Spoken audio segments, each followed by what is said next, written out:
Welcome back to our channel. இன்றைக்கி நம்ம எங்கே வந்திருக்கோம் அப்படின்னா, ஒரே நிமிஷம் உங்களுக்கு காட்டுறேன்.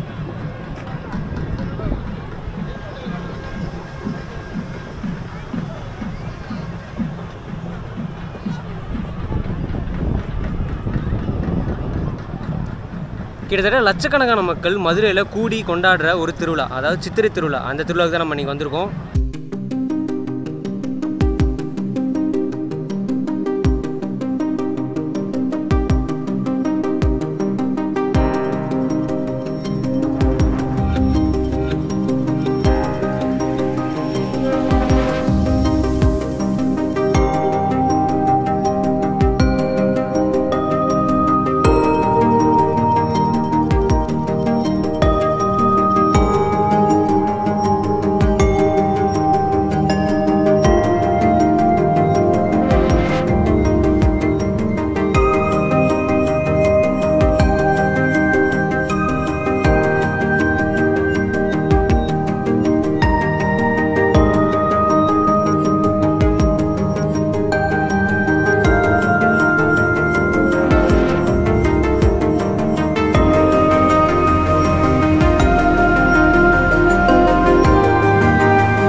ஹலோ கைஸ், மதுரையில் ஒவ்வொரு வருஷமும் சித்திரை மாதம் நடக்கிற இந்த சித்திரை திருவிழா பற்றி எத்தனை பேருக்கு தெரியும்? இந்தியாவில் தமிழ்நாட்டில் எந்தெந்த மூலையிலிருந்தோ மக்கள் ஆயிரம் இல்லைங்க லட்சக்கணக்கில் இந்த மதுரையை நோக்கி சித்திரை மாதம் படையெடுக்கிறதுக்கு காரணம் என்ன? மீனாட்சி அம்மன் யாரு? கள்ளழகர் யாரு? மீனாட்சி அம்மனுக்கும் கள்ளழகருக்கும் இடையேயான பந்தம் என்ன? 400 வருஷத்துக்கு முன்னாடி வரைக்குமே இந்த கள்ளழகர் ஆத்துல இறங்குறதும் மீனாட்சி அம்மன் திருக்கல்யாணமும் தனித்தனியா நடந்துட்டு இருந்ததாகவும், அதே காலகட்டத்தில் அழகர் ஆத்துல இறங்குறது தேனூர்ல தான் நடந்துகிட்டு இருந்துச்சு அப்படின்னு சொல்றாங்களே. இது மாதிரியான நிறைய கேள்விகள் மக்களோட மனசுல இன்னமும் எழுந்துகிட்டு தான் இருக்கு. அது சம்பந்தமான வேறு வேறு வரலாறுகளை இந்த வீடியோல நம்ம பார்க்கலாம். சோ வீடியோ ஸ்கிப் பண்ணாம பாருங்க. சித்திரை திருவிழா 2024க்கு நான் உங்களை கூட்டிட்டு போறேன் இந்த வீடியோ மூலமா. ஒன்ஸ் அகைன் நான் உங்கள் Naveen. Welcome back to Naveen கிறிஸ்வி சேனல். நம்மளோட சேனலை சப்ஸ்கிரைப் பண்ணவங்க சப்ஸ்கிரைப் பண்ணி வச்சுக்கோங்க. பெல் ஐக்கான் கிளிக் பண்ணிக்கோங்க. ஃபாலோ பண்ணவங்க ஃபாலோ பண்ணிக்கோங்க. வாங்க வீடியோக்குள்ள போலாம்.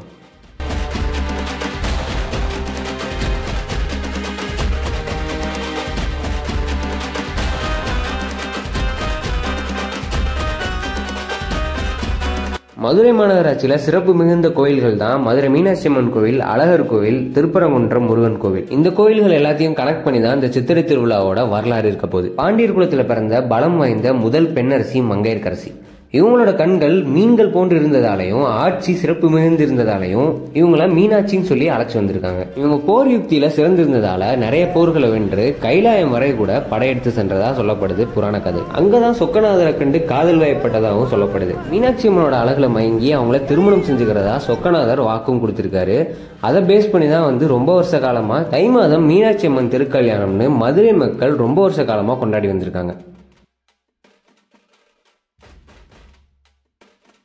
அதே மாதிரி இன்னொரு பக்கம் சுதபஸ் முனிவரோட சாபத்தை நீக்கிறதுக்காக கள்ளழகர் வைகை ஆத்துல இறங்கின வரலாற்று நிகழ்வை மதுரை பக்கத்துல உள்ள தேனூரை சுற்றியுள்ள ஊர்கள்ல கொண்டாடி வந்திருக்காங்க. சரி, இந்த ரெண்டு நிகழ்வுகளும் எப்படி ஒன்னு சேர்ந்து சித்திரை திருவிழாவா மதுரையில நடைமுறையில வந்துட்டு இருக்குன்றத பார்க்கலாமா? வரலாற்றுகளின்படி 400 வருஷத்துக்கு முன்னாடி தான் மதுரை போன்ற அந்த தென் தமிழகங்கள்ல நாயக்கர்களோட ஆட்சி இருந்ததா நம்மளுக்கு தெரியும். திருமல நாயக்க மன்னர் காலகட்டத்துக்கு முன்னாடி வரைக்குமே மீனாட்சி அம்மன் திருக்கல்யாணத்துல மீனாட்சி அம்மனோட அண்ணனா கருதப்பட்டவர் திருப்பரங்குன்றத்தில் வீட்டிற்கும் பவளக்கணி வாய்ப்பெருமாள். அவரோட காலகட்டத்துக்கு பின்னாடி மதுரை மீனாட்சி அம்மனோட அண்ணன் கள்ளழகராக கருதப்பட்டு தேனூர் திருவிழாவையும் இந்த மீனாட்சி அம்மன் திருக்கல்யாணம் திருவிழாவையும் ஒன்னு சேர்த்து சித்திரை திருவிழாவா இப்போ வரைக்கும் மதுரை மக்களிடையே நடைமுறையில இருக்கு. இந்த கான்செப்ட் படி மதுரை மீனாட்சி அம்மன் சொக்கநாதர் திருக்கல்யாணத்துல பெண் வீட்டார் சைட்ல இருந்து அண்ணனா அழைக்கப்பட்டவர் கள்ளழகர். அழகர் மலையில இருந்து அழகர் கீழே இறங்கி வரும்போது மக்களோட சந்திப்புல கலந்துகிட்டனால திருக்கல்யாணத்துக்கு போக முடியாம போயிடுச்சு. இவர் அழைச்சும் அதுக்கு முன்னாடியே திருமணம் நடந்து முடிஞ்சதால அதனால கோவப்பட்டவர் வைகை ஆத்துல இறங்கி கோபத்தை தணிச்சதாகவும் சொல்லப்படுது. ஆனா இந்த இடத்துல தான் நான் முன்னாடி சொன்ன புராண கதையை கனெக்ட் பண்ற மாதிரி கள்ளழகர் திருமணத்துக்கு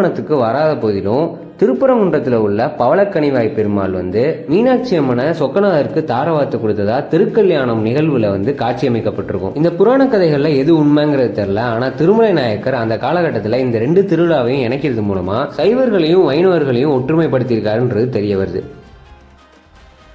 இந்த திருவிழா சித்திரை மாத காலங்களில் 10 நாளுக்கு மேலே நடைபெறும்.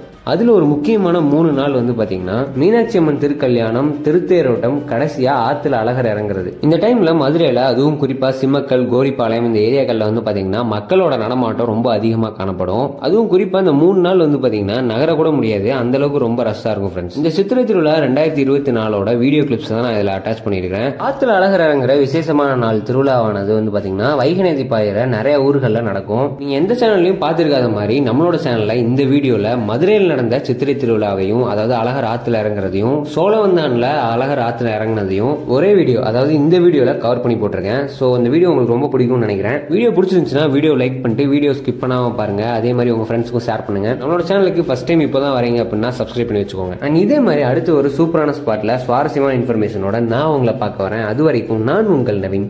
வெல்கம் பேக் டு நவீன் ஸ்வீ சேனல்.